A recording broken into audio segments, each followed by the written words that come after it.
በዚህ አደገኛ የዋልድባ በረሃ የ12 ዓመት ልጅ መንኩሳለች። እናቷ ካንዴም ሶስቴ ወደ ሌላ ገዳም ልትሄድላቸው ለምናት እንጂ ብላለች። ዛሬ ደግሞ እኛ ልንለምናት ከአዲስ አበባ ድረስ በአካል መተናል።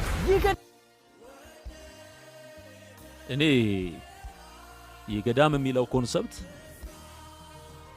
ወደፊት ሌሎች በጣም ብዙ የምንሰማቸው ነገሮች አሉ። በእርግጥ ገዳም ውስጥ የሚሰሩ አደገኛ ነገሮች አሉ። ከዚህም በፊት የተናገርኳቸው ነገሮች አሉ። በትክክል እጸድቃለሁ ብሎ በየዋህነት በምስኪንነት መሄድ ህዝብ አለ።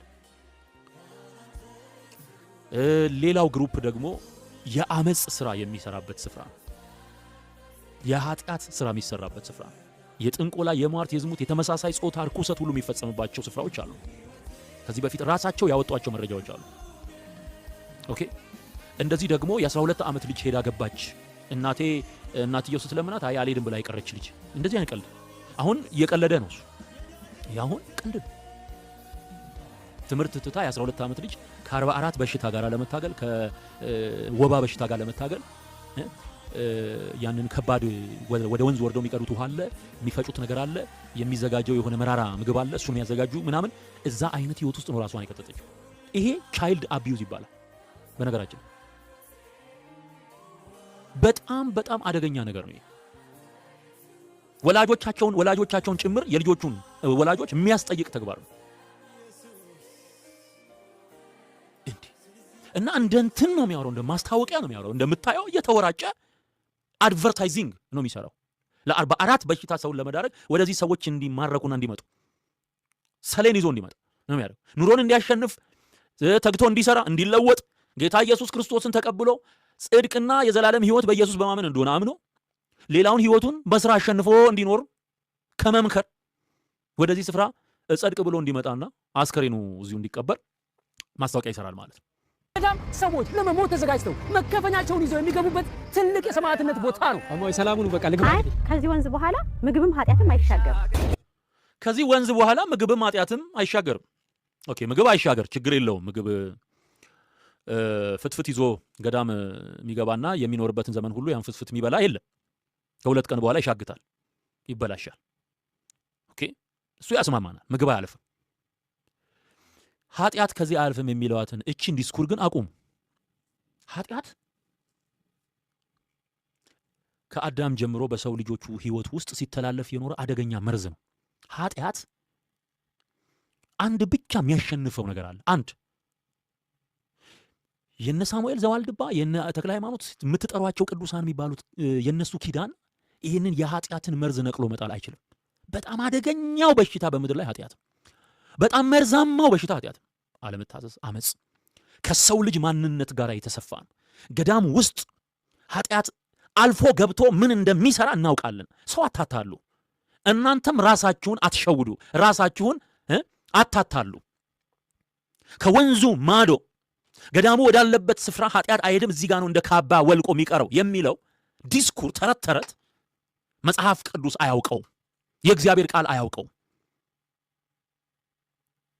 የእሸቱ ኃጢአት የሚቀለው እሸቱ ኃጢአትህ እንዲቀል የምትፈልግ ከሆነ በክርስቶስ ኢየሱስ ደም መታጠብና መንጻት ያስፈልጋል። የኃጢአት ፍቱን መድኃኒቱ አንድ ነው፣ እርሱም ኢየሱስም። ኃጢአት የለብንም ብንል ራሳችንን እናስታለን። በኃጢአታችን ብንናዘዝ ግን ከኃጢአት ሁሉ ሊያነጻን የታመነ ሊቀ ካህናት አለን ነው የሚለው። ሊቀ ካህኑ ኢየሱስ እንጂ የሚወርድ ወራጅ ወንዝ ያንተን ኃጢአት ሊያጥብ አይችልም። እንዲህም አይነት ኪዳን እግዚአብሔር ዕቃቃ ጨዋታ ከሰዎች ጋር አልተጫወተም። የልጁን የኢየሱስ ክርስቶስን ደም በምንም አይነት መንገድ ቀይረህና ለውጠ ስትናገር ኃጢአት በዚህ ይርቃል፣ ኃጢአት በዚህ ይሸሻል ስትል የመጀመሪያው ፋይት የምታደርገው ከእግዚአብሔር ጋር ነው። ክላሽ የሚያደርገው አነጋገር ከእግዚአብሔር ጋር ነው። ሰዎችን ታስታለህ፣ የሲኦል በሮችን ትከፍታለህ። ፍርድ አለብህ። ሰው ለሚናገረው ነገር በፍርድ ቀን በእግዚአብሔር ፊት መልስ ይሰጥበታል። ኢየሱስ ነው እንጂ የኃጢአት በሽታን ሊነቅልልህ የሚችለው የሆነ ወንዝ ተሻግሮ በመግባት የሆነ ክልል ውስጥ በመግባት ኃጢአት አይሻገር። ስንት ወንዝ እየተሻገረ አይደል እንደሚሄደው የኢትዮጵያ ሕዝብ በድልድይ ላይ። ለምን ኃጢአቱ ያልቀረው? ለምንድን ነው እንደ ካባ ያልወለቀለት? ኦኬ፣ እውነት እንነጋገርና ገዳም ውስጥ የሚሰራ ወንጀልና ነውር አለ እንደ ዓለም ላይ በድግምት ሲወጋጋ አይደል እንደሚኖረው መነኩሴው በሙሉ። ከዛ ገዳም ሰልችቶት የወጣኮ ድግምትና መተት የተማረ የሰለጠነ ጠንቋይ ነው እኮ አዲስ አበባ ገብቶ የሚጠነቁለው። ከዚህ ገዳማት ሰልጥኖ የሚወጣ በአጋንንት መሳብ፣ በሙታን መንፈስ መጥራት፣ በአንደርቢና በሰላቢ በአፍዛ ደንግዝ ተመርቆ የሚወጣ መነኩሴ። እንነጋገር እንጂ ይሄ እሸቱ እየበላው ያለውን ነገር እነሱ ምን እያሉት ነው? የአባቶች አይነ ምድር ነው። እዚህ አይነ ምድር ላይ መንፈስ ቅዱስ አድሮበታል። ይሄ ነው እንግዲህ ኦርቶዶክስ ሃይማኖት ብለው በውሸት ለማጠልሸት እየሞከሩ ነው ያሉት። ነገር ግን ይሄ የምትመለከቱት ምግብ በዋልድባ ገዳም የሚገኝ ቋርፍ ይባላል። ከምንድን ነው የሚሰራው የምትሉኝ ከሆነ ካልበሰለ ሙዝ አባቶች ይቆርጡትና ረጅም ጊዜ ያስቀምጡታል። ልክ ለመብላት በማይመች ደረጃ ድርቅ ሲል ለውሃ ተነክሮ ያንን በዚህ መልክ ጥቁር ሲል አባቶች ይበሉታል። ያንን የሚያደርጉት የላመ የጣመን ነገር ላለመመገብና እሺ እንግዲህ ሰሞኑን የአባቶችን አይነ ምድር ይበላሉ የሚል ሐሳብ ሲንቀሳቀስ ነበርና በዚህ ሐሳብ ላይ እኔም ከልደተ ቃል ጋር እስማማለሁ። ያው በሐሰት መክሰስ ስለሌለብን ቋርፍ የሚባለው ምግብ ከአይነ ምድር አይሰራም እና እንደዛ አይነ ምድር ነው የበላው እሸቱ የሚለው አስተሳሰብ ልክ አይደለም። አይነ ምድር አይደለም የበላው ቋርፍ ይባላል። በዚህ ሐሳብ ላይ ከልደተ ቃል ጋር እስማማለሁ። ስለዚህ ልክ የሆነውን ልክ ነው እንላለን፣ ልክ ያልሆነውን ደግሞ ልክ አይደለም እንላለን። ይሄን ካልኩኝ ዘንዳ ግን ስለ ቋርፍ አንድ ነገር ልንገራችሁ። ቋርፍን ቋርፍ ያነሳዋልና ቋርፍ የዘላለም ሕይወት ግን ይሰጣል፣ ምህረትን ግን ያሰጣል። ይሄንን እስታምናለሁ የልደተ ቃል። እስቲ አንድ ቪዲዮ ላሰማችሁ። ምህረት ቃል ኪዳን ነው። ቋርፍ በሶስት ይከፈላል። ይሄ ቋርፍ ይባላል። ቋርፍ ሶስት አይነት ቋርፍ ነው ገዳሙ ላይ ያለው። የሥርዓተ አበው እንግዲህ ከበፊት አባቶቻችን ለዚህ ገዳም ያቆዩት ነው። ይሄ ቋርፍ አንደኛው መራራ የሚባለው ቋርፍ ይሄ ነው። ስሩ 318 ስር ነው። በ318 ስር ልክ 318 ይህን የቀመሰ 318 ቃል ኪዳን ተሰጥቶታል። 318 ትውልድ ምህረት ማለት ነው። እና ይሄ ቁሞ አያችሁ አይደል? ይሄ ቋርፍ የሚባለው ነገር የዘላለም ሕይወት ያሰጣል፣ ምህረትን ያሰጣል። ለዛውም ለስንት ሰው? ለ318 ትውልድ የዘላለም ሕይወትን ወይም ምህረትን ያሰጣል ብላ የኢትዮጵያ ኦርቶዶክስ ተዋሕዶ ቤተክርስቲያን ታምናለች። እንግዲህ ዋልድባ ገዳም ውስጥ ያሉ መነኮሳት ናቸው እነዚህ ይሄን የተናገሩ ያሉትና ቋርፍ ያው አይነ ምድር አይደለም፣ ግን ቋርፍ የዘላለም ሕይወት ያሰጣል የሚል ትምህርት አላት። ምን ትላላችሁ ወገን? ምድረ ሞላጫ ስድብ ብቻ ነው ብራጅ። ኧረ ተው ግን ተው፣ ስድቡን ተውና ተው ግን በቋርፍ ኧረ በቋርፍ ይሁን ብተው ግን እንዴ በቋርፍ ይሁን በቋርፍ አምላክ። ይሄ አሁን በቋርፍ ከዳኑት 318 ጄኔሬሽን ውስጥ አንዱ ነው። ቋርፍ ሲነካ ዘራፍ እያለ መጣ ማለት ነው። በቃ 318 ውስጥ አለበት። ወይ ራሱ በልቷል ወይ የሱ የሆነ ሰው በልቶለታል። በቃ እንደዛ ያ ሜላ ይሄው ሜላ መጥቷል። እስቲ ከሜላ ማስረጃ አቅርብልህ ከፈለግ። ግን አልቀበልም ማንም ኦርቶዶክስ አይቀበልም ምናምን ብላ አትበል። ለምን ወረድክ? ሜላዬ የት ሄደ? ፈልገህ ነው እናምጣው። ቤካም የሆነ ወርዳ አምጣው። አንተም ብትሆን ወርዳ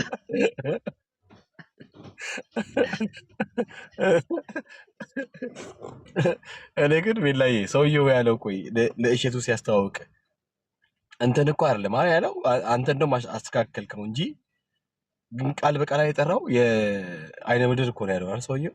ሜላዬ እንደዛ ይመስላል አነጋገራቸው፣ ግን እንትኑን ሴንቴንሱን አልጨረሱትም።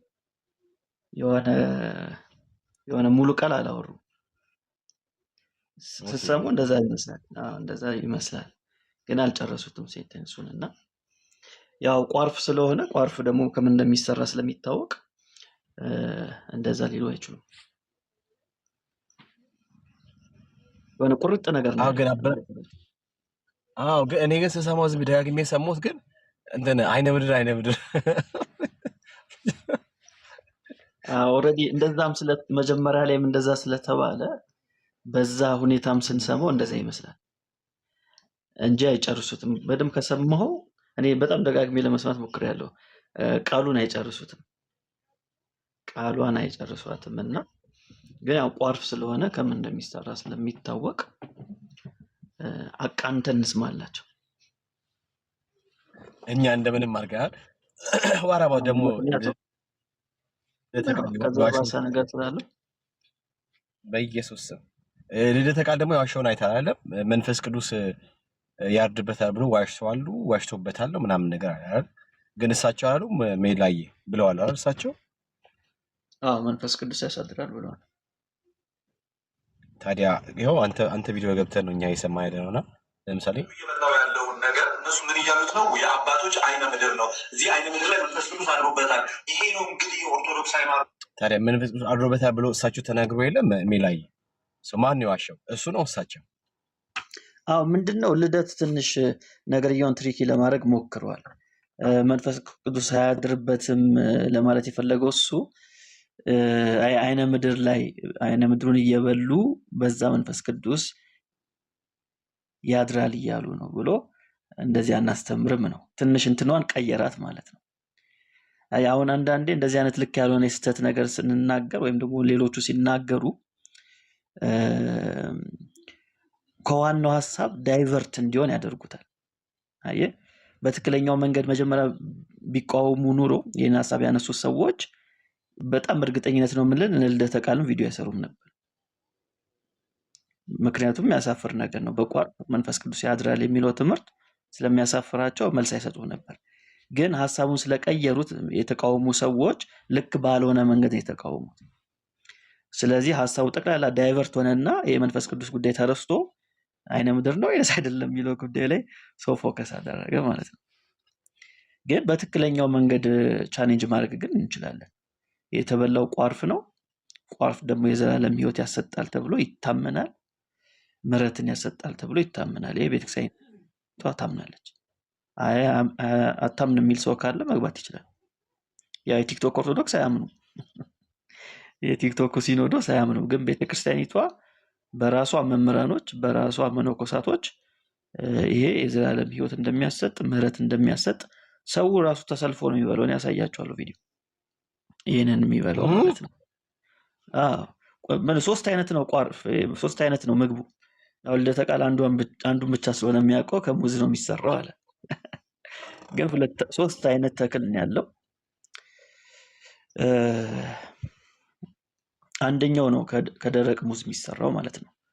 አንደኛው ብቻ ከደረቅ ሙዝ ይሰራል እንጂ ሶስት አይነት ተክል ነው ያለው።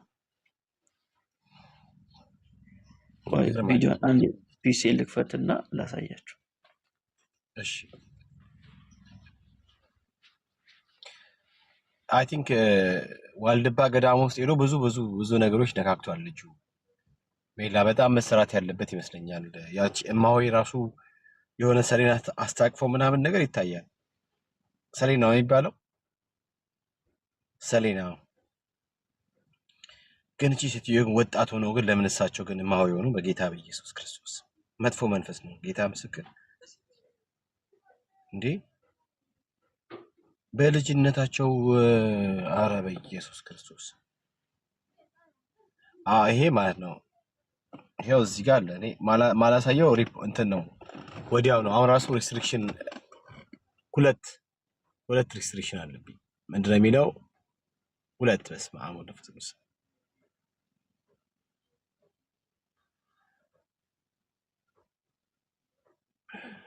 ሪፖርት አለ። ወንድሞቼ እህቶቼ እንትን አድርጉት።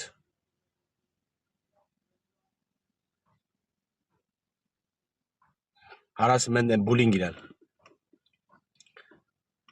ሃራስመንት ቡሊንግ ምናምን ብለው በጣም ሪፖርት አድርጎብኛል። ሁለት ነው ሪስትሪክሽኑ። ሜላ እየመጣ ሪፖርትማ የተለመደ ነው። የሚገርም እኔ እኮ ይሄኛውን ቪዲዮ ከሳምንት በፊት ስለዚህ ስለ ቋርፍ ቪዲዮ ሰርቼ ነበርና ወዲያው ነበር ያስወረዱብኝ። ከዛ ላይ በቃ ትቼው ነበር ማለት ነው። አሁን የእሸቱ ጉዳይ ሲነሳ ነው ለልደተ ቃል አድርጌ ድጋሚ መልስ የሰጠሁበት እንጂ ሪፖርቱ ያለ ነው። አንተማ ማነት ሰሎሜን ከነካካ በኋላ እኮ ነገር የተበላሸ። ተዘጋጁ፣ ከሰሎሜ የሚበልጥ ነገር እያመጣን ያለ ነው። ተዘጋጁ።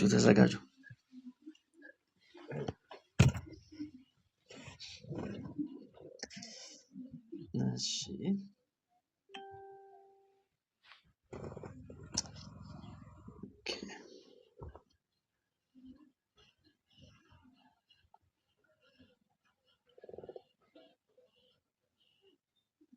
መጀመሪያ ከምንድን ነው የሚሰራው የሚለውን ላሳያችሁ።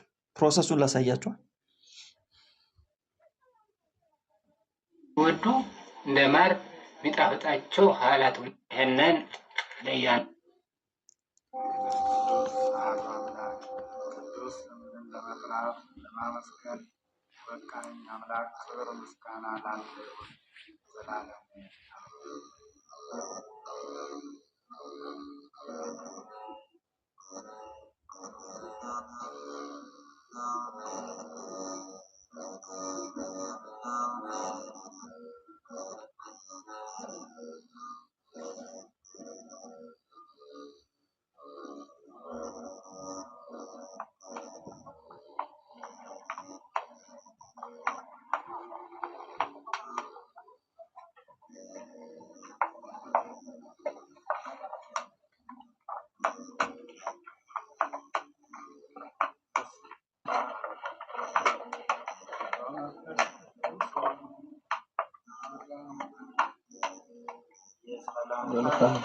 እንግዲህ ይሄንን ለእያንዳንዱ መቁነን ይሄ 4 ሰው መቁነን ነው። እቺ የአንድ እቺ አንድ የአራታችን ነው። አንዱ የኔ ድርሻ ማለት ነው። ሁለተኛ ደግሞ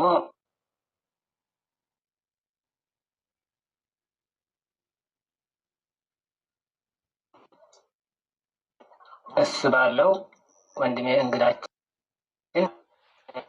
አረተኛ ቻፒ ገዳማችን ለመጣ እንግዳ እንዲህ አድርጎ ነው ሲያናግ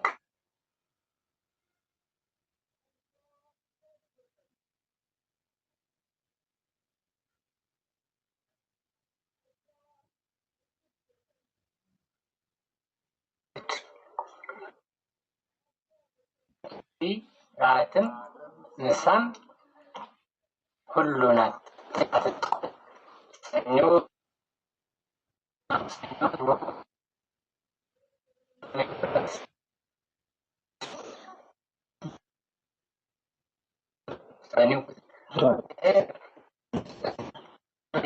ከእንትና በናና ሳይበስል ገና ሳለ ተቆርጦ በእሳት ይቀቀላል። ተመልጦ ከዛ ይደርቃል። ኋላ በትንሽ መልክ አድርገህ ነው የሚደረግ። ሙሳት ያን የተሰጠበት እመታችን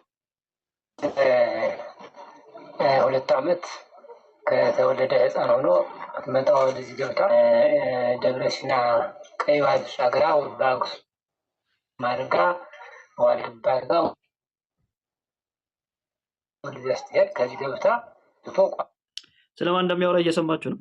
ስለማን እንደሚያወሩ ቅርታ ትልቅ ስለሆነ ስለ ማርያም እና ስለ ዮሴፍ ነው የሚያወሩት። ማርያም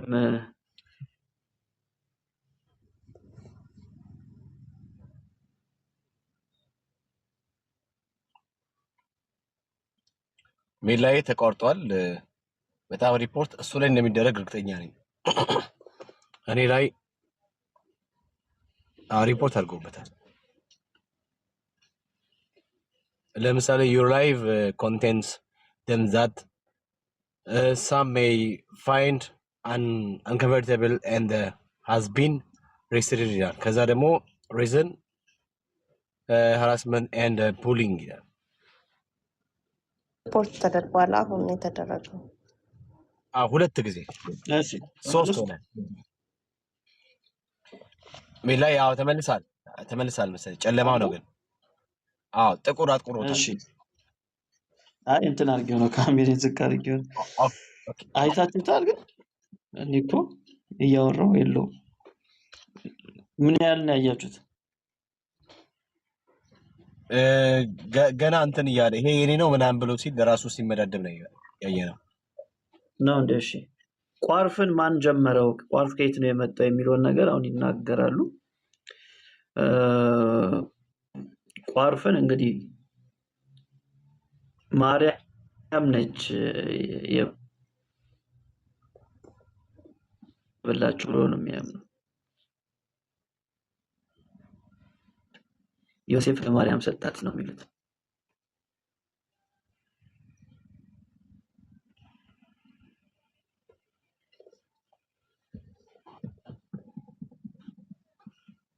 ሪፖርት ትላለህ። በስመ አብ ወልድ። ጊፍት ጋለሪም ሰስፔንድ ተደርጓል አሁን። አዎ የሜላንም ሪፖርት እያደረጉበት ነው። በጣም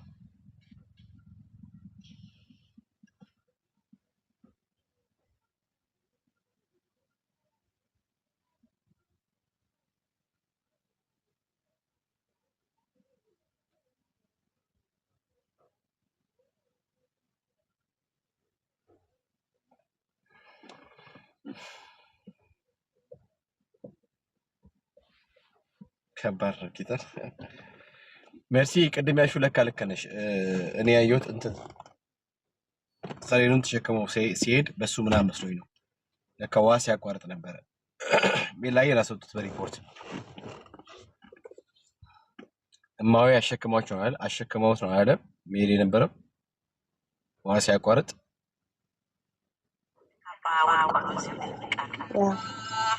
ይህን አስደናቂ በረከት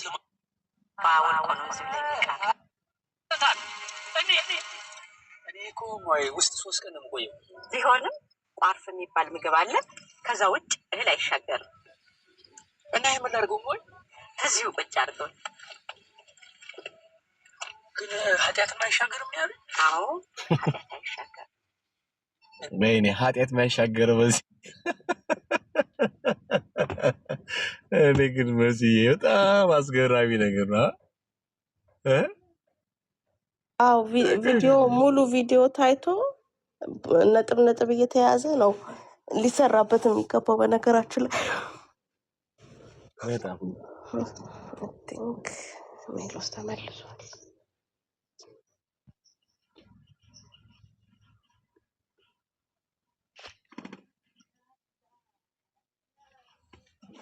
እሺ አሁን ሰማሉ።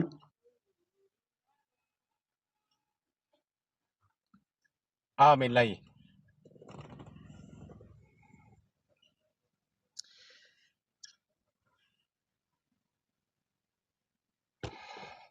እሺ ላሳያችሁ።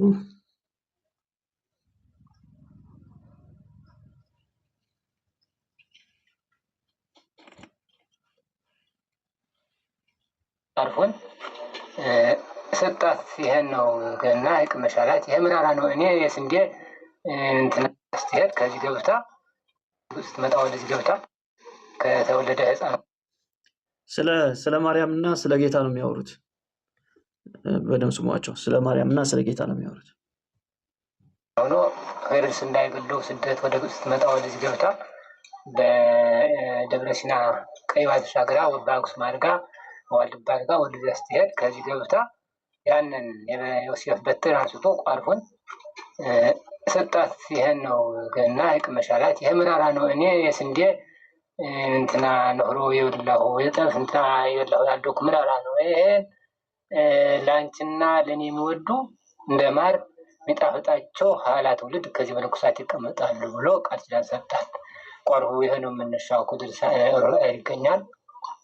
እና በዚህ መሰረት ቋርፍ ነው የሚባለው ይሄ ነው። 3 አበቦች አሉ። አቡነ ጎርጎርዮስ ይባላሉ። ሁለተኛ እስጢፋኖስ፣ አራተኛ አንድረስ ነበራቸው። 3ቱ ገዳም ገብተው መጀመሪያ ይሄን ቃል። እሺ መልካም። አሁን አሰራሩን አይታችሁታል እና እንዴት ነው የተጀመረው? ዮሴፍ ለማርያም ሰጣት ነው ምኑን ይሄን ቋርፍ ተክሉን። ከዛ በኋላ በጣም መረራት ማርያም። እንደዚህ አይነት ምግብ አልለመድኩም ስትለው ኢየሱስ ምን አላት? በኋለኛው ዘመን እኔና አንቺን የሚያመሰግኑ ሰዎች ከዚህ ይነሳሉ እና እነሱ ይበሉታል፣ ሲበሉት ግን እንደ ማር ይጣፍጣቸዋል የሚል ቃል ኪዳን ሰጣት ይላሉ። ግን ያው እስከዛ ድረስ ማንም እንደ ማር የጣፈጠው የለም፣ ሁሉም ይመረኛል ነው ያለው። ስለዚህ ያው ቃል ኪዳኑ እንዳልሰራ በዚህ መረዳት እንችላለን። አሁን 318 ምህረት ያሰጣል ደግሞ ወዳሉት ደግሞ ሰው እንሂድ። አሳዛኝ ችግር አንድም 318 ነው። የ318 ውስጥ የሚደረግ ጸሎት ነው። ዋልድባ ማለት ዱባ የሚያህል የዋሊ ስር ወይንም ተክል ማለት ሲሆን የዋሊ ስር 318 ነው። የ318ቱ ሊቃውንት አበው ምሳሌ አንድም 318 የትውልድ ምህረት ቃል ኪዳን ነው። ቋርፍ በሶስት ይከፈላል። ይሄ ቋርፍ ይባላል። ቋርፍ 3 አይነት ቋርፍ ነው ገዳሙ ላይ ያለው። የስርዓተ አበው እንግዲህ ከበፊት አባቶቻችን እዚህ ገዳም ያቆዩት ነው። ይሄ ቋርፍ አንደኛው መራር የሚባለው ቋርፍ ይሄ ነው። ስሩ 318 ስር ነው። በ318 ስር ልክ 318 የሚቀመስ 318 ቃል ኪዳን ተሰጥቶታል። 318 ትውልድ ምህረት ማለት ነው። ይሄን የቀመሰ በደንብ ይሰማላ። ይሄን የቀመሰ 318 የትውልድ ምህረት ቃል ኪዳን ተሰጥቶታል። በቃ ከቀመስክ 318 ጄኔሬሽንን ማለት ነው የምታስምረው። እና ይሄ ኩሞሎ ይባላል። ሌላ ደግሞ አለ፣ እሱ ቃብል ይባላል። ሶስተኛው ቋርፍ ከጥሬ ሙዝ የሚሰራ ነው። አሁን እነሱ የሚሉት ይሄኛው ነው ለበጣ የሚባለው ማለት ነው። ይሄ ነው ከደረቅ ሙዝ የሚሰራው። እነዛ ሁለተኞቹ በጣም መራራ ናቸው እና በጣም መራራ ከመሆናቸው የተነሳ እንጥል ይበጥሳል ነው የሚሉት። በጣም ይሄኛው በቃ የተሻለው ነው። ትንሽ ቴስቲ ነው ይሄኛው። ሁለቱ ግን በጣም መራራ ናቸው። ይሄ ነው በዋልድባ ላይ የሚበላው። አያችሁት አይደል? ይሄ ነው የሚበላው። ችሎታ እንግዲህ ላይ ተለብሽ ላይ በላብሽ ኃጢአት አይሻገርብሽ የተባለች ቦታ አያችሁ፣ እህል አይበላብሽ ኃጢአት አይሻገርብሽ የተባለበት ቦታ ነው ይሉናል። ኃጢአት ወደዚህ አይሻገርም ብሎ ነው የሚያምኑት። ይህ 318 ስር ያለው እመቤታችን በስደት ወቅት ቀምሳ ልጇ መድኃኔ ዓለም ኢየሱስ ክርስቶስን እንዴት ይመራል ብትለው ወደፊት እኔና አንቺን የሚያመሰግኑ ይፈጠራሉ፣ በዚህ ስፍራ ይህ እንደ ማር ሆኖ ያገለግላቸዋል ብሏታል። ይህንን ቋርፍ ጥቂቱን ሲቀምሱት ምሬቱ እንጥል ይበጥሳል። አባቶች ለህርመተ ጸሎት ይህንን ነው የሚመገቡት። እግዚአብሔር የመረጣቸው መነኮሳትና መነኮሳይት ችግርን ችለው ስለ ዓለም ድነት እየጸለዩ ይገኛሉ። ቦታውን የረገጠ እያያችሁ ነው አይደል? ሰው እየሄደ ይበላል። ሰው እየሄደ ቋርፍ ይበላል ማለት ህዝባችን እንደዚህ ነው የታሰረው።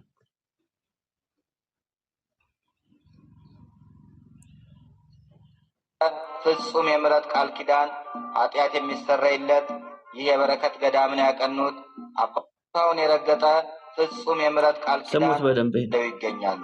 ቦታውን የረገጠ ፍጹም የምሕረት ቃል ኪዳን ኃጢአት የሚሰረይለት ይህ የበረከት ገዳምን ያቀኑት አባ ሳሙኤል ዘዋልድባ ናቸው። አያችሁ፣ ቦታውን የረገጠ በቃ ፍጹም ምሕረት ያገኛል፣ የኃጢአት ስርየትን ያገኛል። ይህን ደግሞ የሚተርኩት ማናቸው? መምህር ደረጀ ዘወይንዬ ይባላሉ ማለት ነው። በጣም ይታወቃሉ። ዩቲዩብ ላይ ቲክቶክ ላይ ይታወቃሉ። በተለይ ዩቲዩብ ላይ ይታወቃሉ። ረጅም ዓመት ገዳማትን በማስተዋወቅ የሚታወቁ ሰው ናቸው።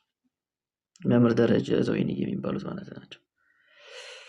ስለዚህ ያው በትክክለኛው ማስረጃ ትክክለኛ የሆነ ወቀሳ እያቀረብን ያለ ነው። እስቲ እነዚህ ሰዎች እውነተኛ ክርስቲያን ከሆኑ እስቲ ቪዲዮ ይስሩ። ልደተ ቃል ውሸት ነው ብለው አይሞክሯትም። እና የዋልድባ ገዳም በጣም ብዙ ታሪክ ነው ያለው። በጣም ብዙ ታሪክ ነው ያለው። በጣም ከብዙ በጥቂቱ ይሄን ይመስላል። ቤካይ ምን ትላላችሁ? እኔ በጣም የሚገርመው ነገር ላይክ ለምሳሌ ወደዛኛው ገዳም ሲሻገሩ ኃጢአታቸውን ይተውታል ማለት ነው አይደለም?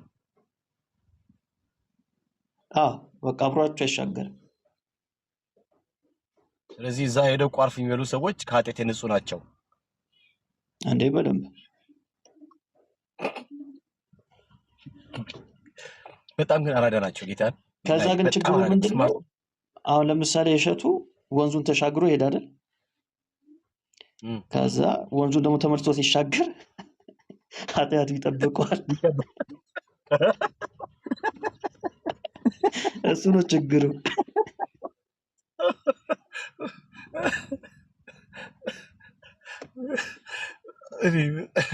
እኔ ጌታ በጣም ስማርት ናቸው። ጌታ በጣም ስማርት ናቸው። እንዴ ግን እንዴት አድርገው ሰውን አሳመኑት? ግን ላይ በምን አይነት መፍሱስ ነው ግን አፈዟቸው እንዲያምኑ ያደረጉት?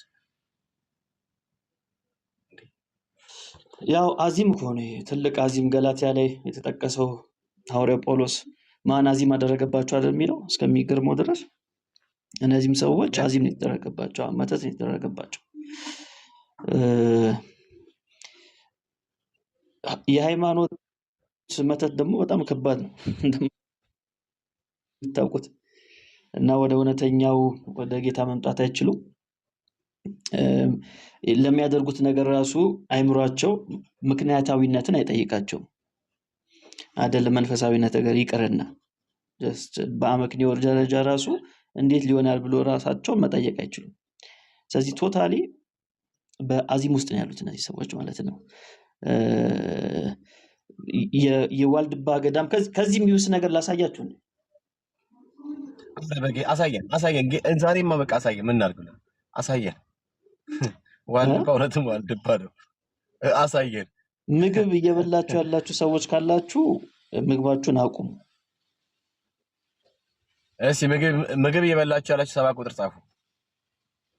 ምግብ ላይ ሆናችሁ ገበታ ላይ ጠረጴዛ ላይ ያላችሁ ለጊዜ አቁሙት። ፖዝ አድርጉት። ፖዝ አድርጉት። ሰው ይበላ የለ እንዴ? ላይ ሰው ይበላዋል። እየበላው ነው አይደል?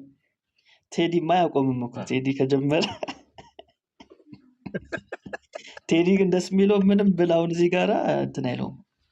ይበላል፣ እየበላ ይሰማኛል።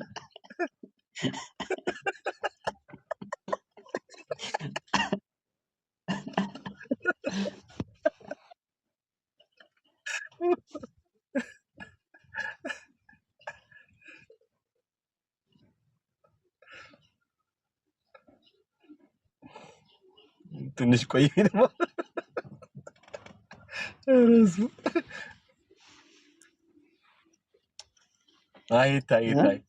ይታይ ጌታ ይታይ። የምታስታውሰው የሆነ ዊርድ ነገር አለ እስከዛ ድረስ ስለ ገድል ሲወራ ምናምን? አዎ የተክልዬ አለ። እሺ ያው እሱ እንኳን የተክለ ሃይማኖት ተቅማጡ ለተክለ ሃይማኖት ያው እንደ ሰማዕት ሆኖ እንደሚቆጠርላቸው ያው ከኢየሱስ ሞት ጋር ተነጻጽሮ ለሳቸው ብቻ እንደሚቆጠርላቸው ነው የሚናገረው። ከዛ ደግሞ እዛ ገዳም ላይ የሚረግጡ ሰዎች ደግሞ ከዛ በረከት ተካፋዮች ይሆናሉ የሚል ሐሳብ ነው ያለው። ግን ከዛ ለየት የሚል እዚህ ከዋልድባ ጋር በተገናኘ አንድ ነገር ላሳያችሁ። በጽሁፍ ነው ማሳያችሁ። እኔ ጌታ ሆይ ተመስገን፣ ከዚህ ቤተ እምነት ያወጣኸኝ ጌታ ኢየሱስ ጌታ ነው። ቅዱሳን ለስጋ ወደሙ ክብር ሲሉ የቆረበ ሰው ሲያስመልሰው ቱኪያውን ከናፈሩ ይመገቡት ነበር ይለናል። አሁን በደንብ ተከታተሉኝ። አባ ሳሙኤል ዘዋልድባና ሌሎችም ሰዎች ቤተክርስቲያን አስቀድሰው ሁሉም ስጋ ወደሙን ተቀብለው ወደ ቤታቸው ሲወጡ ከአራቱ መነኮሳት ውስጥ አንዱ አስታወከ። ቤተክርስቲያንም ዳርቻ ተፋው። ያዩትም ሁሉ ደንግጠው ቆሙ። የእግዚአብሔር ሰው ብፁዕ ሳሙኤል ግን ሁሉንም በአፉ ተቀበለው። እንዴ ገና እኮ አልጀመርኩኝም። ገና ከዚህም ይብሳል። ገና ሳልጀምር ቤካ በአፉ ተቀበለው፣ በምላሱ መሬቱን ላሰው። ይህን ጊዜ ከሰማይ ሳሙኤል ሳሙኤል የሚል ድምፅ ሰማና ወደ ላይ ባንጋጠጠ ጊዜ 7ቱ ሰማይ ተከፍቶ አየ። ከላይ ያለው ያ ቃልም መለሰ፣ በሰው ፊት እንዳመሰገንከኝ ፈጽሞም እንዳከበርከኝ የባልንጀራህንም ትውኪያ ትቀበል ዘንድ እንዳላፈርክ እኔም እንዲሁ አከብርሃለሁ። በሰማያት ባለው በአባቴም ፊት በመላእክት ማህበር አመሰግንሃለሁ አለው። እሺ የሚብሰውን ደግሞ ልንገራችሁ። ሌሎችም ቅዱሳን እና አቡነ ተክለ ሐዋርያትም እንዲሁ ለስጋው ደግሞ ክብር ሲሉ የቆረበ ሰው ሲያስመልሰው የዚያን ሰው ቱኪያ ቤካ አንብብልኝ።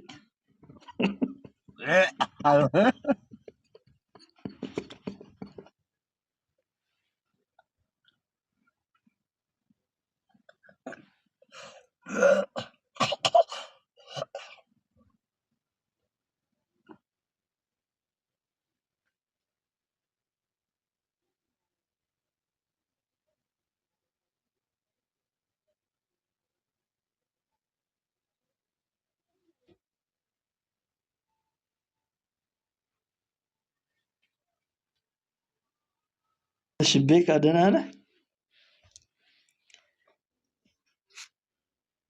ወደ ላይ ነኝ ጌታ መስመር።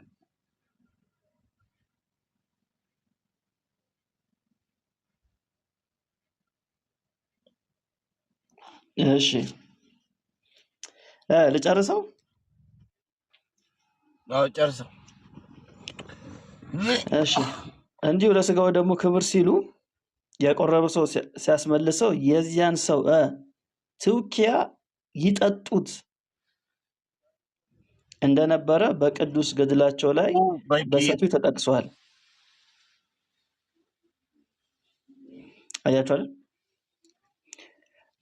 ትውኪያውን ምን ያደርጉት ነበር? ይጠጡት ነበር ማለት ነው። ከዛ እሱ በረከት ይሆንላቸዋል፣ አክሊል ያስገኝላቸዋል። የሰው ትውኪያ እየጠጡ እና አረ በጣም ብዙ ነገር አለ። ብዙ ነገር አለ። ኤኒዌይስ ይሄንን እየሰማችሁ ወንጌል ለኦርቶዶክስ አያስፈልግም የምትሉ የወንጌል አማኞች ካላችሁ ያሳዝናል።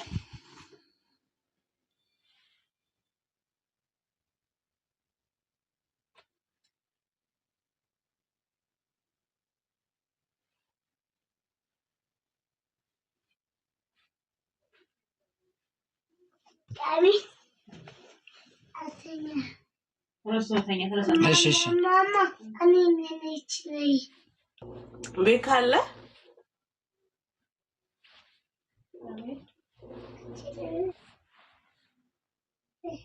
በዚህ ቀጥይ። እስማ ሰው ገብቷል ብዬ ነው። እኔማ እየበላው ነው።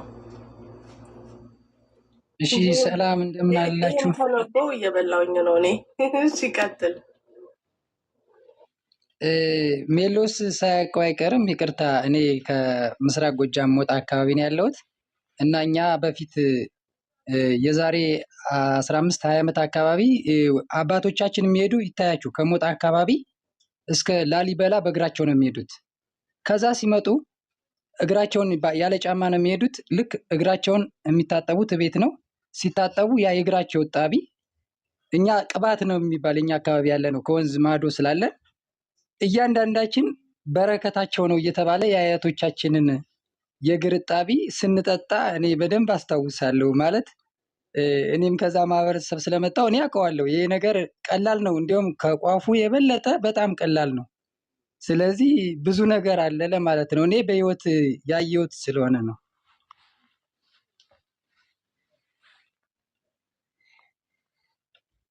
ያ ልክ ነው። በጣም ብዙ ነገር ነው ያለው። የእንትና የዘራብሩክ መስቀል ሴቶች መሳለም አይችሉም። ምንድነው ማድረግ የሚችሉት? ይታጠብና እጣቢውን ነው የሚጠጡት። ይሄ አለ በቪዲዮ ራሱ ማሳየት እንችላለን። አባ ገብረ ኪዳንም ከዚህ በፊት ሲናገሩ ሰምተናቸዋል አይደል? እንግዳ ቤታችን ሲመጣ ያው እናጥበውና እጣቢው አይደፋም ብሏል፣ ይጠጣል። ሪል አሁንም አለ። ይቅርታ ላቋርጥና አሁንም አለ። አሁን እኔ ስሜን የማልገልጸው እዛ አካባቢ ስለምታወቅ ጫና ስለሚደርስብኝ እንጂ አሁንም በሞጣ ቀራኒው አካባቢ በሞጣና በቀራኒው መካከል የቅባት ታውቀዋለህ? የቅባት እምነት ነው እምነታችን ራሱ እዛ አካባቢ አሁንም ድረስ ስቲል የሚሄዱት። የሚገርም ነገር በበረሃው አቋርጠው በእግር ነው ወደ ላሊበላ የሚሄዱት እና ያ ነገር እስካሁን ድረስ እንዳልቀረ እኔም በብዙ ጊዜ ስሞግታቸው ነበረ። አሁንም አልቀረም። ለዛ ነው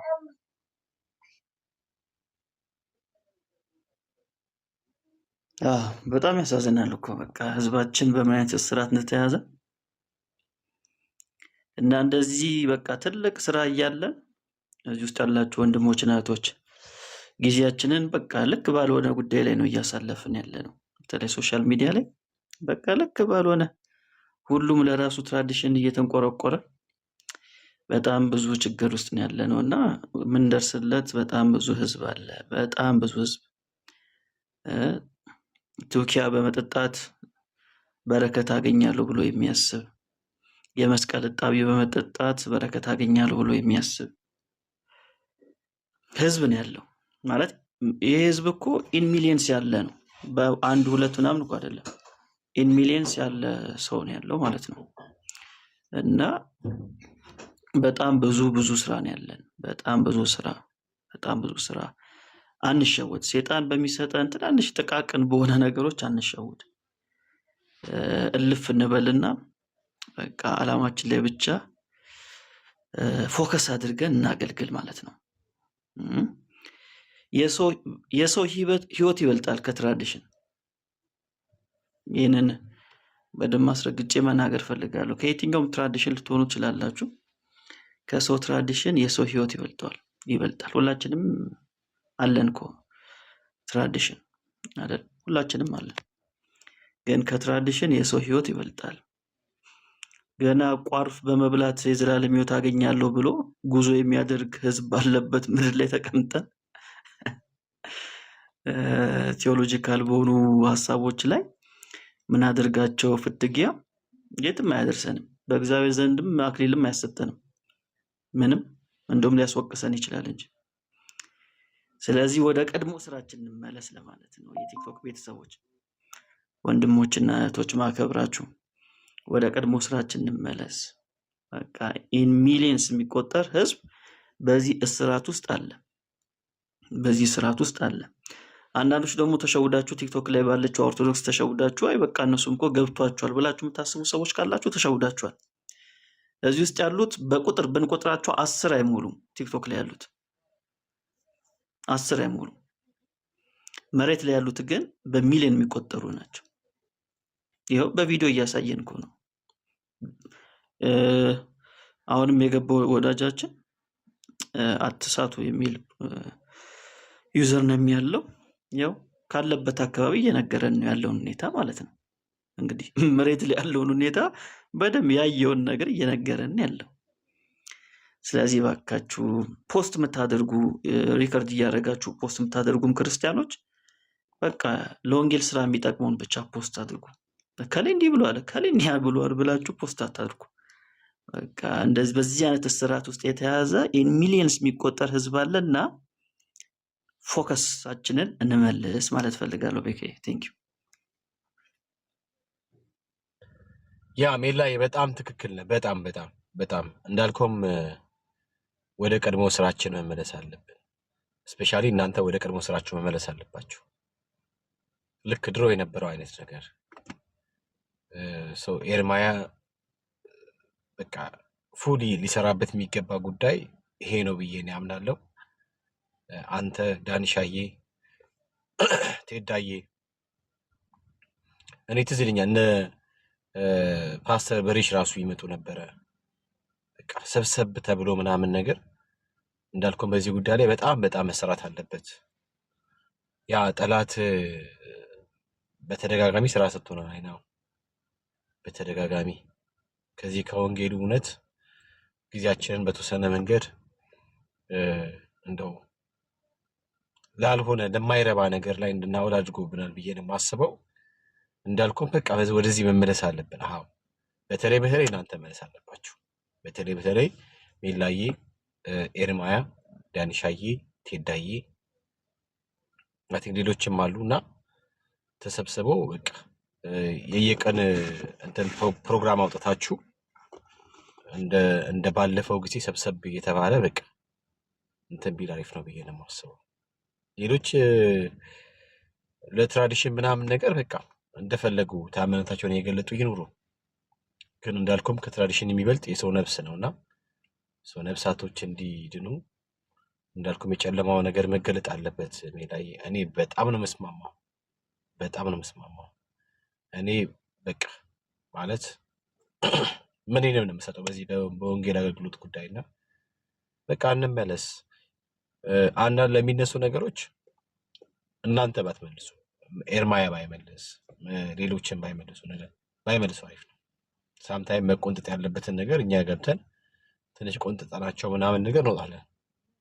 ግን እናንተ በጠቅላላ ትኩረታችሁ ልክ ድሮ እንደነበረው አይነት ነገር ቢሆን አሪፍ ነው ብዬ ነው የማስበው። ሜላይ በጣም መስማማው ሀሳብ ነው፣ በጣም መስማማው ሀሳብ ነው። እናፍቃለሁ። ባለፈውም እንዳልኩም ከኤርማያ ጋር የተዘጋጁት መጽሐፍ አለ። ሰው እናንተ ተዘጋጅታችሁ መጣችሁ ጌታ በሚሰጣችሁ ርዕስ እየገባችሁ እዛ ቤት ያለውን ጨለማ መግለጥ ትውልድ እንዲድን እንግዲህ የወንጌል ስራችሁን ፉል እዛ ላይ ብቻ ማድረጋችሁ ሞት ይችላል ነው ብዬ አስባለሁ። ሜላይ የተባረክ ደስ ይላል። ጸጋ ይብዛል። አባኩ ቀጥል። አሜን አሜን። ቤካይ ሌላ ቅድም ያልኩትን ደግሞ በማስረጃ ላሳያችሁ። ይሄ ደግሞ የአቡነ ዘራብሩክ ነው። ከጀርባ የምናየው 484 ዘመን በደረሰ እዚህ የተቀበረ ስጋው ደግሞ የተቀበለ አስኬማ መላእክት ያደረገ 12 ክብር ተሰጥቷል። እሱ ደግሞ ልጁ አይኖረው መጣ ደግሞ ወደ ሀጥማንቱ ያደርጋል እና እንዲህ ያለ ቦታ ነው እና ኪዳኑ ልጅ ካለው ወደ ልጆቹ ይተላለፋል። ልጅ ከሌሎስ ወደ አባቱ ወደ አያቱ ብሎ ወደ ላይ ይወጣል ማለት ነው። የምሕረት ቃል ኪዳን ሰገነ ይሁን። ይሄ እንግዲህ አጽማቸው ያለበት ቦታ ነው ማለት ነው። ከበስተጀርባ የምናየው 484 ዘመን በደረሰ ጊዜ ለተሞታቸው ሲታምሩ ታዩታላችሁ። ጥር 15 ቀን ነው ዕለተ ሞታቸው ሲመጣ ሲታዘዝ በለበሱ ስጋ ይቀራል። ከዚያ መካከል መልአከ ሞት መጣ። ኃይል በታዘዝከው ፈጸማሉ። ሲያያቸው አትሞሰሰው ሳቀ ላይ ይሉታል። ትክ ብለው ሲያዩት ወደኋላ ተሸሸ እና የታዘዝከውን ፈጽም ብለው ሲፈቅዱለት ለስጋቸው ተለየ። ከዚያ በላይ በርናቸው እንደዚህ ሲታጠብ እየተገላበጡ ይሄ ሲታጠብ ቀኙን እየሰጡ 484ቸው እረፍታቸው አጥማቸው ያረፈበት ጼማ ወይ በላማራ ይባላል። ጼማ ይሄ ደግሞ ምንድነው? ታስሮ በተፈቱ ጊዜ ከጺማ አገር ማን ነው ብሏቸዋል። ከጺማ ብለውታል። አዳም ሰገድ እያሉ ከጺማ እስከ ዲማ ያጠቅሮ ሰጥቻ። ይሄ እንግዲህ እንደምታውቁት መጋቢ ሐዲስ ሮዳስ የሚባለው በጣም በኢትዮጵያ ኦርቶዶክስ ቤተክርስቲያን ውስጥ በጣም የሚታወቅ ሰባኪ ነው። ብዙ መጽሐፎችም አሉት። እንግዲህ የመሬቷ ኦርቶዶክስ እቺ ነው የምትመስለው። አለው አላቸው ምን የመለክሽ የመሬት ሰፊ ያስፈልግ ቢሰራኝ ሰፊ ነው ምን አሉት። ይያሰስ መረጥኩ አለ በሰማያት ይችንን አስገድመህ ይችን ቦታ ሰጠኝ እንጂ ታቦተ ማርያም አለች እሷን እያገለገልኩ እዚያ ነው አሉት። መጡ አስገድሞ እሱ አሁን ታውታላችሁ ለግዜ ሰተሩ አሳያችኋለሁ። ጸጋ ክርስቶስ የተባለች ሲባርኳት ጠበል ትባላለች አንዱ ወንዝ። አሁን ሁለተኛዋ ደግሞ እዲያ ሲባርኳት ሞያት ኩኛሏት። እዚህ ግርጌ ደግሞ አሉ 40 ምንጭ ይውጣብሽ ብለው የባረኳት ጭንጫ ድንጃ ነበር ሲባርኩት 44 ጭንጫ አለበት እና እንዲህ አድርገው ይሄንን በተገደመ ጊዜ ይሄንን ጸጋ ተሰጥቷቸዋል። ጸጋ ኢየሱስ የተባሉ በዚህ ነው።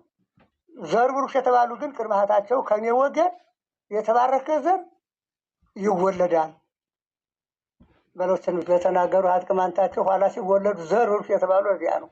ጸጋ ክርስቶስ የመጽሐፍ ስማቸው ነው። በእጅ የያዙት አሁን የጻድቁ እጅ መስቀላቸው ነው ማለት ነው። ይሄ ያው ዘተገብረ በእድና ወርቅ የተሰራ ነው። ሴቶች አይዳሰሱበትም። ታጥቦ ይጠጣሉ። ሰማችሁ አይደል? ሴቶች አይሳለሙ፣ ታጥቦ ይጠጣሉ። ወጣቢውን ማለት ነው። ለምንድን ነው እንደዛ የሚደረገው? ይሄ መስቀል እንግዲህ በኢትዮጵያ ኦርቶዶክስ ቤተክርስቲያን ስርዓት መሰረት ክህነት የሚሰጠው ማን ነው? ጳጳስ ነው። ጳጳስ ነው ክህነት የሚሰጠው። ይሄ መስቀል ክህነት የመስጠት ስልጣን አለው። ሰው ባይኖር ጳጳስ ባይኖር ማለት ነው። ስለዚህ በኢትዮጵያ ኦርቶዶክስ ቤተክርስቲያን ደግሞ ስርዓት መሰረት ሴቶች ምን መሆን አይችሉም? ካህናት መሆን አይችሉም። ስለዚህ ይህን መስቀል ነኩ ተሳለሙ ማለት ወደ ክህነት መጡ ማለት ነው። ስለዚህ ምን ያደረጉ? ሴቶች እንዳትሳለሙ ግን ምን ያደርጋሉ? መስቀሉ ይታጠብና እጣቢውን ይጠጣሉ። ያው በደም ስሙ። እሱ አሁን ታውታላችሁ ዘግዝቄ ሰተሩ አሳያችኋለሁ። ጸጋ ክርስቶስ የተባለች ሲባርኳት ጠበል ትባላለች አንዷ። አሁን ሁለተኛዋ ደግሞ እዲያ ሲባርኳት ሙያት ብኛሏል። እዚህ ግርጌ ደግሞ አሉ 40 ምንጭ ይውጣብሽ ብለው የባረኳት ጭንጫ ደንጃ ነበር ሲባርኩት 44 ጭንጫ አለበት እና እንዲህ አድርገው ይህንን በተገደመ ጊዜ ይህንን ጸጋ ተሰጥቷቸዋል። ጸጋ ኢየሱስ የተባሉ በዚህ ነው። ዘር ብሩክ የተባሉ ግን ቅድመ አያታቸው ከኔ ወገን የተባረከ ዘር ይወለዳል።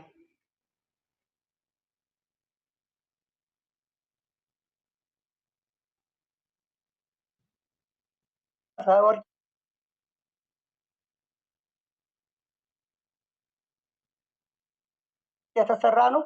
ሴቶች አይዳሰሱበትም። ታጥቦ ይጠጣሉ። መካን ከሆኑ ይወልዳሉ። በበሽታቸውም ይድናሉ። እና በዚህ ብቻ ሳይሆን 101 ትውልድ ዲቁና ቅስና ይሰጣል። ቀደም ብዬ ነግራችሁ 101 ትውልድ ዲቁና ቅስና ይሰጣል። እንግዲህ የኦርቶዶክስ እህቶች ከዚህ መስቀል ያነሰ ክብር ነው ያላችሁ። ከዚህ መስቀል ያነሰ ክብር ነው ያላችሁ። ዲቁና ቅስና ይሰጣል። ሴቶች ግን መንካት አይችሉ። ያላችሁ አማራጭ እጣቢውን መጠጣት ነው። እንዴት ነው እጣቢውን የምትጠጡት? ላሳያችኋ በማስረጃ እሱንም ደግሞ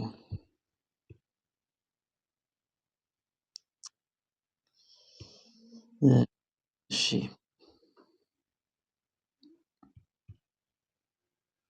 መስቀሉ ታጥቦ ይጠጡታል ይጠመቁበታልም። አያችኋ? ይታጠባል። መስቀሉ ታጥቦ ይጠጡታል ይጠመቁበታልም። መስቀሉ ታጥቦ ይጠጡታል። ተመልከቱ፣ እጣቢው ውስጥ ይገባል። ከዛ ሲሞላ እየቀዱ በብርጭቆ ያጠጧቸዋል ሴቶቹ።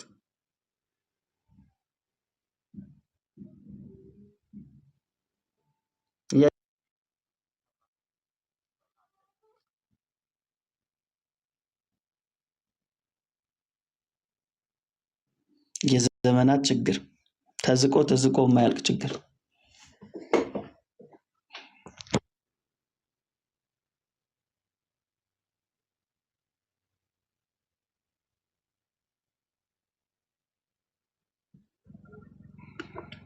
ታዲያ ይህ የታየ ወንጌል 24/7 ባይሰበክ ነው እንጂ የሚገርመው። ወንጌል ለኦርቶዶክሳውያን መስበክ ማለት ብላስፈሚ ነው ምናምን ሲባል እንደ መስማት የሚያሳፍር ነገር የለም። በነገራችን ላይ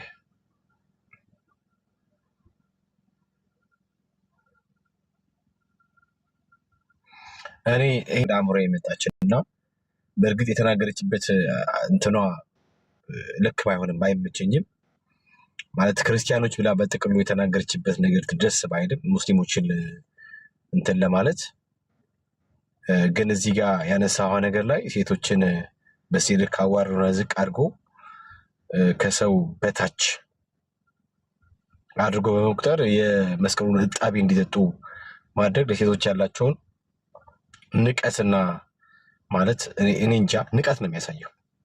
ለሴቶች ያላቸውን ንቀት ነው የሚያሳየው። ሰው በክርስቶስ አምኖ ሳይድን ሲቀር እንደዚህ አይነት ሐሳብ ነው በሱ ዘንድ የሚሆነው። ግን ወደኛ ሲመጣ ገላትያ ምዕራፍ 3 ቁጥር 28 አካባቢ ላይ እንደዚህ የሚል ቃል እናነባለን። ገላትያ ምዕራፍ 3 ቁጥር 28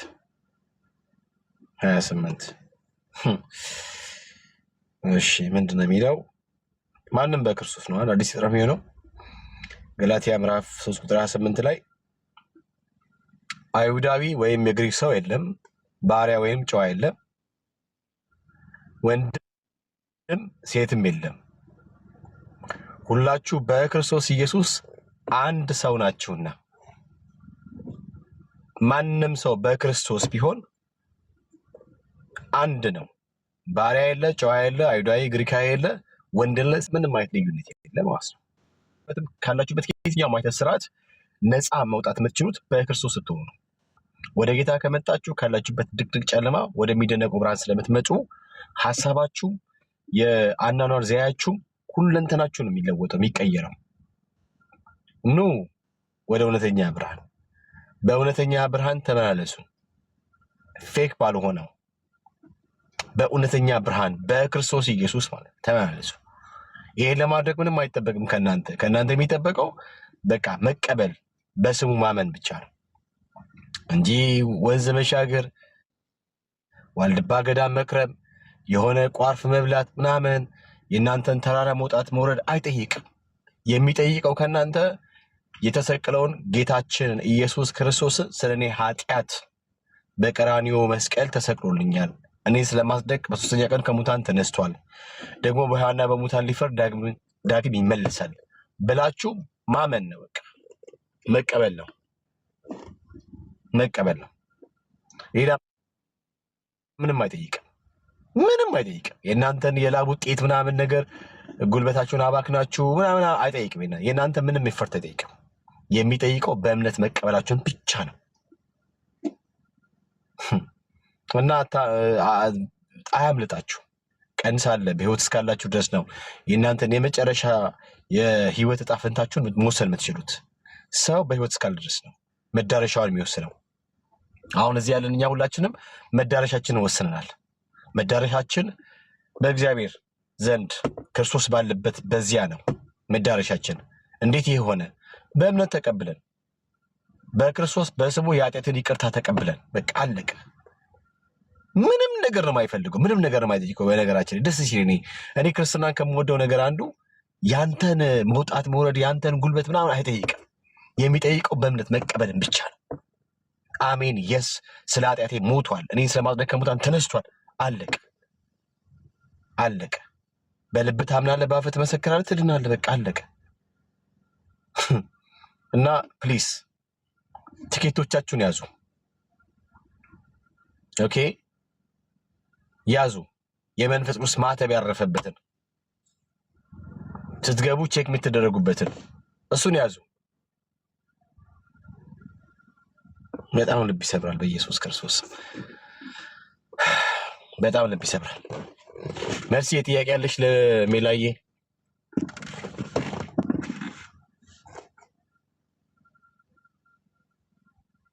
መርሲያችን ዋዬ አይ የለኝም። ያው ሀሳቡን የሚሞግቱ ካሉ ይግቡ ያሻል። ቀን ነው የመረጡት አማራጭ ሴቶች እንዳይቀርቡት እንዳያችሁት በቃ እያጠቡ እጣቢውን ማጠጣት ማለት ነው። እና ከሚያጠጡት የሚጠጡት ነው የሚገርመኝ። መረጃ ይላል እና ግባ እስቲ። ወረጃ ነው መረጃ ነው ያለው? ምንድነው ወረጃ ነው መረጃ ለማለት ነው? ዝም ብዬ አስተካክዬ ያነበብኩልህ መረጃ ብዬ ልከው መረጃ ከፈለግ ገብተህ ምንድነው እናሳይ እንችላለን። ግን ሜላዬ ለምሳሌ ቅስና ምናምን ሲሰጥ የቅስና ማዕረግ ሲሰጥ የድቁና ማዕረግ ሲሰጥ መጀመሪያ ይፈተናል አይደል? ሊሉ የሚገባቸው ነገሮች አሉ። እነኛን ነገር ካሉ በኋላ ሰምቷቸው ነው አይደለም የድቁና የቅስና ማዕረግ ቢሰጣቸው? አዎ ትክክለኛው አካሄድ እንደዛ ነው። ትምህርት ይማራሉ፣ ከዛ ይፈተናሉ። ከዛ በኋላ ጳጳሱ እጁን ወይም መስቀል ይጭንና ይሾማቸዋል ማለት ነው።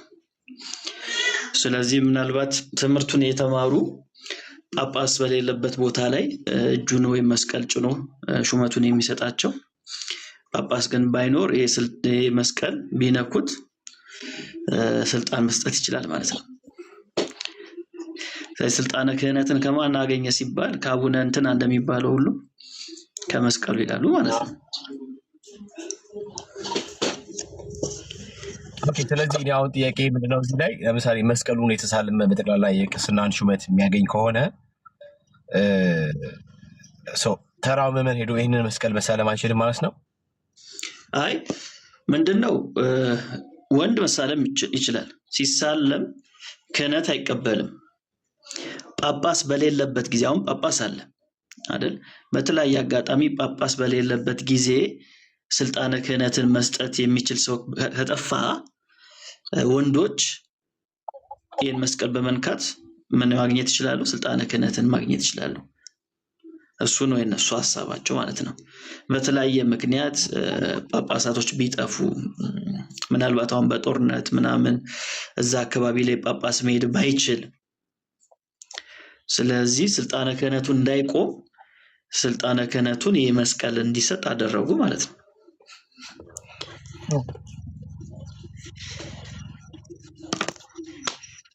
እንዲህ ነው እንግዲህ የቤተክርስቲያኒቷ ስርዓት። ግን ላይ በጣም ስማርት ናቸው። አይታላ እንዴት አራዳ እንደሆኑ። አዎ እንዴ በጣም ኬትም በዚህም በዛም ብሎ በቃ ይሰሩታል። እና ደግሞ 101 ያለውንስ 101 ያሉትን ሰምታችኋል? ልጅ ከሌለው ወደ ላይ ይቆጠርለታል። እንዴ ነው ወደ ላይ የሚቆጠረው? ሰውየው እኮ ኦልሬዲ እኮ ሞቷል። በቃ ሲወጣ ምን ችግር አለ?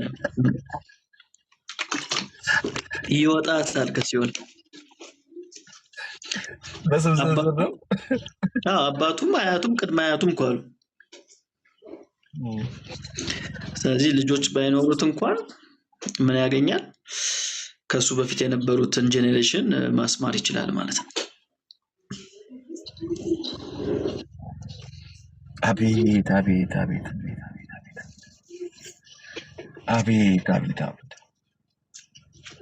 ያውን አንድምታ ምናምን ነገር ያስፈልጓል ወገን ሚላይ። ኧረ ምን አንድምታ? ምንም አንድምታ ያስፈልጉን። ኦልሬዲ የተብራራ ነገር እኮ ነው እኮ ይመጡና ይሄ እኮ አንተን እኮ መከራከሪያ አይደለም። ይሄ እኮ ለቅዱሳኑ የተሰጠው ኪዳናቸው ነው። ይሄ እኮ ቤተክርስቲያን ማለት ክርስቲያን ስትሆን ነው ምናምን የሚሉት ነገር አለና ዶግማ አይደለም ይለዋል። ፍቺ ዶግማ አይደለም ይለዋል። ይመጡና ልባችንን ዝቅ ያደርጉታል። ከዛ በኋላ እሱ ተደብቆ ሄዶ ይጠጣል ያስጠጣል። ጌታን እኔ እንጃ ጌታን እኔ ምን ሌላው ይቅር። አሁን ለምሳሌ አሁን እኔ የሰራሁት አሁን የልደተ ቃል ቪዲዮ ላይ ማለት ነው። እሱ ቪዲዮ ላይ አይታችሁታል? ልደተ ቃል ከጀርባ ያለው አስተውላችሁ? አዎ የሆነ ማርያም ነው ምናምን አለ ስዕል፣ የኪዳነ ምሕረት ስዕል አለ። ከታች ደግሞ ምን ይላል? ኪዳነ ምሕረት የሚል ጽሑፍ አለ። ኪዳነ ምሕረት እናቴ ጠብቂ ነው እንደዚህ የሚል አለ። እስቲ ላምበው። አሁን በኪዳነ ምሕረት ናና እንወያይ ሲባል ዶግማ አይደለም ይላል። ቤቱ ላይ ግን ተለጥፎ ኪዳነ ምሕረቴ ምናምን ነገር ይላል ማለት ነው። በኢየሱስ በኢየሱስ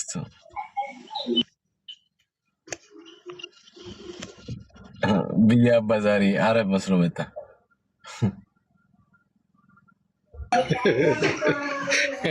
ቤካኮ ሜሎስ ወንድሞች እንዴት ናችሁ? ሰላም ናችሁ? ጅርቱ ጅራ ገለታካት ነጋዳ ጅራ ኢየሱስ ክርስቶስ በረበረና ሁልፋት አሜን አሜን አሜን። ሜላኒ እንደዳበር ሜላ ጥያቄ ልጠይቆ ቤካኮ ሜልዬ የኔ ወንድም ሰላም እንዴት ነህ? ጌታ ኢየሱስ ይባረክ። አሜን። ብዙ እንግዲህ ያው ከኛ ካልሆነ በስተቀር ይሄ መልስ ፈልጌ ያጣሁትና ምናልባት ከኛ ከተገኘ ብዬ ነው። መጽሐፍ ቅዱስ ለምንድን ነው የኢትዮጵያ ኦርቶዶክስ ተዋሕዶ ቤተክርስቲያን ለሌሎች ብሔር ብሔረሰቦች መጽሐፍ ቅዱስን በራሳቸው ቋንቋ ያልተረጎመችው? ለምንድን ነው? ለምሳሌ ሶማሌ፣ ኦሮሞ፣ ሀዲያ፣ ከምባታ እነዚህ ኢትዮጵያ ውስጥ ያሉ ብሔር ብሔረሰቦች መጽሐፍ ቅዱስ መስማት አለባቸውና ለምንድን ነው ስቲል እስከዛሬ ድረስ ያልተረጎመችው? ብዙዎችን ጠይቄ እስከዛሬ ድረስ አልመለሱልኝ። ዛሬ መልስ አገኛለሁ ብዬ ነው መጣው። ሜሊ ይሄ ጥያቄ እኮ መቅረብ ያለበት ለመጽሐፍ ቅዱስ ማህበር ነው። እኛ ተርጓሚ አይደለን።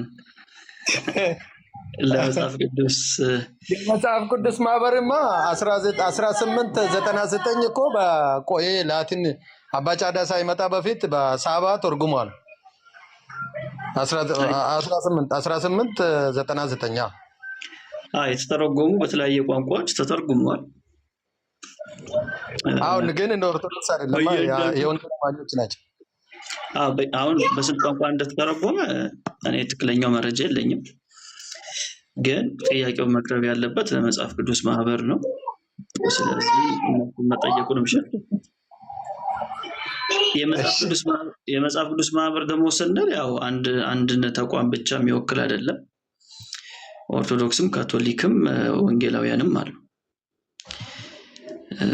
ስለዚህ ሶስቱንም የሚመለከተው ማለት ነው። በዛ ደግሞ ከሆነ አሁን ለምሳሌ በኦሮምኛ አለ፣ በድይኛ፣ በሶማሊኛ 66ቱ መጽሐፍ ተተርጉሞ ነው አለ።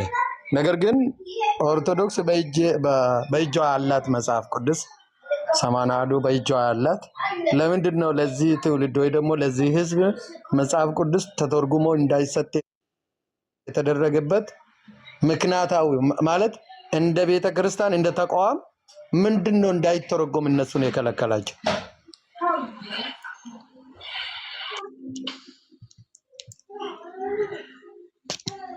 ተመሳሳይ ነው። ያው ልሰጥ የምችለው መልስ ግን በደንብ ማወቅ ያለብን ነገር መጽሐፍ ቅዱስ ያው እነሱ እኛ ድነዋል ብለን ስለማናምን የዳን ነው እኛ ምን አድርገናል የሚለው ነው የሚሻለው። እነሱ ኦልሬዲ ሜዳኑ እንኳን አይደሉም።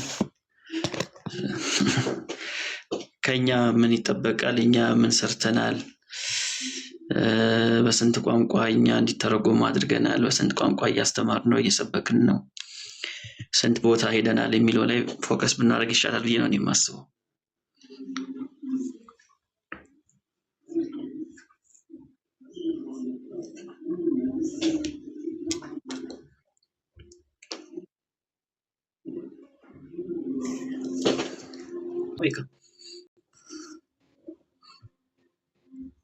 ግን ሜላ ጥያቄ ነው እዚህ ላይ ላንተ። ለምሳሌ ልክ እንዳልከው እኛ ከኛ ምን አድርገናል፣ ምን ማድረግ ይጠበቅብናል የሚለው ነገር ያስ ዊችስ ሊነሳ የሚገባ ጉዳይ ነው ብዬ አምናለሁ። ግን ያው ኦርቶዶክስ ተዋህዶ ቤተ እምነት እንደሚታወቀው ለ1700 ዓመት አይደለም ኢትዮጵያ እንግዲህ የሚባለው አይደል ዊችስ በአራተኛ ክፍለ ዘመን ከሆነ ክሎስ 1700 ዓመት ቀደም እንደመሆና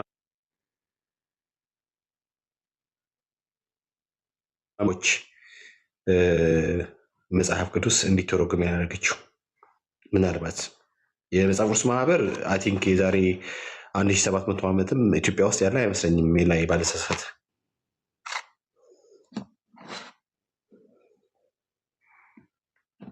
መለሰ እንዴ አልሰማሁም ይሆናል። እሺ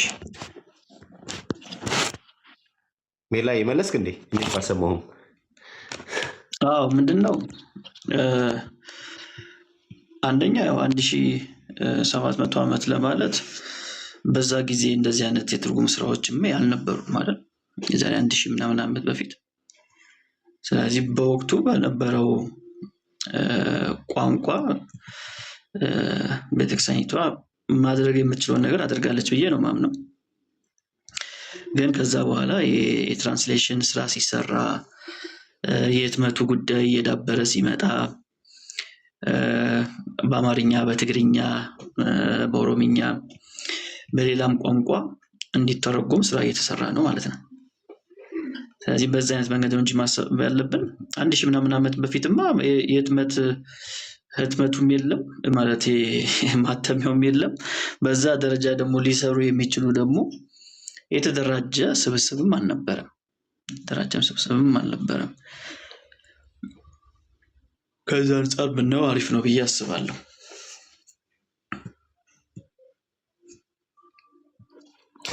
እሺ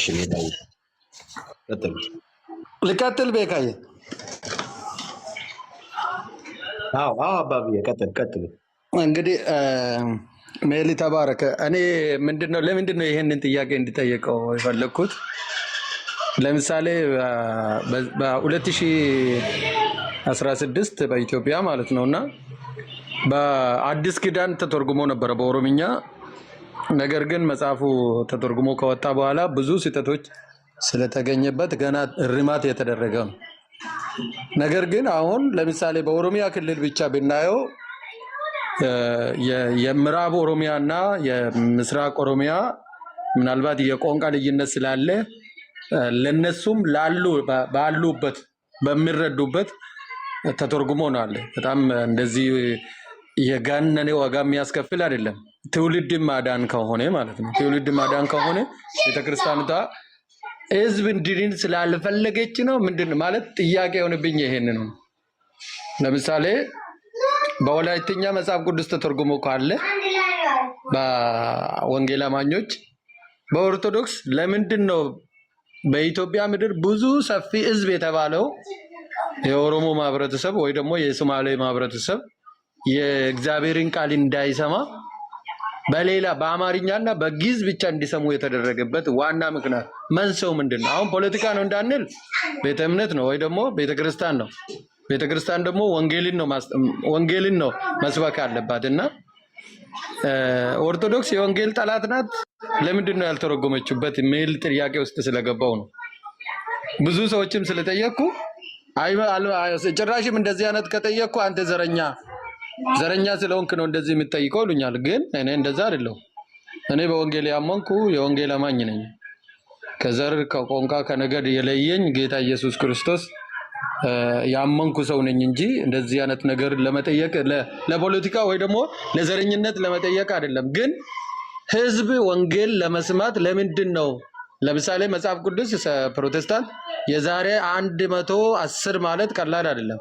አባ ገመቺስ ካያችሁ 1899 ተተረጎሞ በዛን ጊዜ ብዙ ዕውቀት ያላቸው ሰዎች አልነበሩም።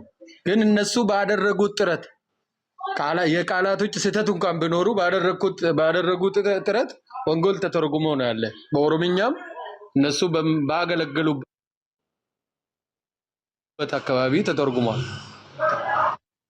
ለምሳሌ ወደ ኬንያ ብንሄድ በእንግሊዘኛ ወንጌል እንዲደርሳቸው በእንግሊዘኛ ተተርጉሞ ነው ያለ። ከውጭው ከመጣ ሌላ ማለት ነው። ይህንን ነው ለመጠየቅ የፈለግኩት። ምናልባት ሜርሲም ቤካም ያላችሁት ሀሳብ እስቲ ያጋሩልኝ።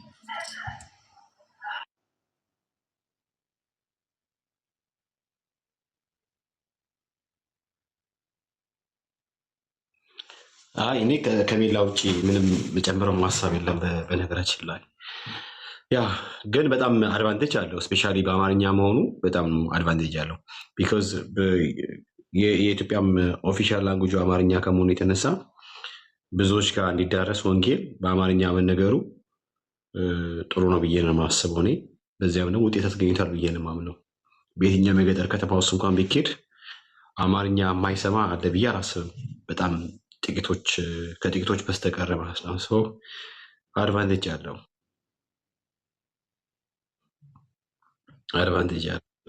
እንደኔ ግን ከምንም በላይ ከኛ ምንድን ነው የሚጠበቀው፣ እኛን ምን ማድረግ አለብን የሚለውን ነገር ወደፊት ማሰብ ያለብን ብዬ ነው የማስበው። ቢኮዝ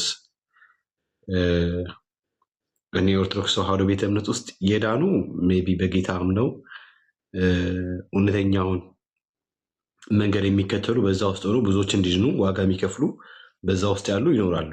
ያ ማለት ግን ኦርቶዶክስ ተዋሕዶ ቤተ እምነት ውስጥ ሁሉም ድነዋል እያልኩ አይደለም። የዳነ የለም።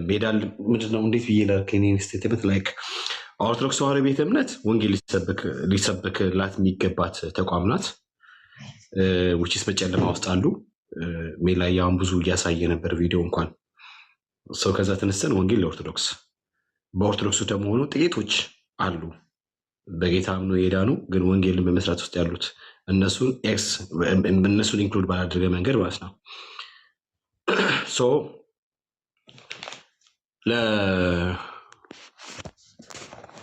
ለኦርቶዶክሳውያን ወንጌል እንዲዳረስ ከኛ ምን ይጠበቃል? ምን እንስራ እንዴት ይሁን በምን አይነት መንገድ የሚለው ነገር ላይ ሞር ብናተኩር አሪፍ ነው ብዬ አስባለሁ። እንደኔ ማለት ነው። ያ እሺ ኦርቶዶክሳውያን ካላችሁ ገባ በሏ። ታዲያ አትገቡ